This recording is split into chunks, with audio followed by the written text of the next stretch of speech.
decades, the dairy industry and U.S. government have been saying that milk is good for our bones. While all whole foods contain calcium, an essential nutrient for bone health, it is argued that we need the higher amounts found in dairy. Children and aging women in particular have been singled out to drink more and more and more milk. What do you think the most important nutrient we get from dairy products is, like milk? Calcium. Calcium. Calcium. Calcium. Calcium. Calcium. Or calcium. Calcium. The science in terms of dairy's role in healthy bones is pretty strong. And in fact, the National Osteoporosis Foundation, of course, utilizes that science in their recommendations.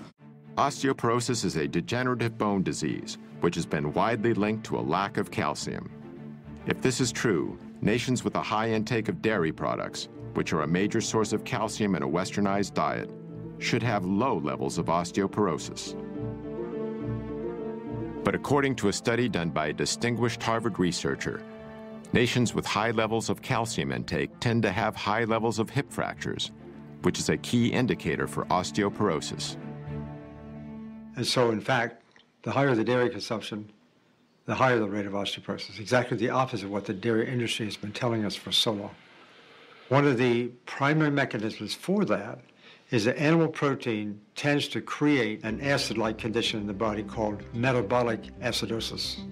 To combat this condition, the body draws upon its most readily available acid buffer, namely calcium in our bones.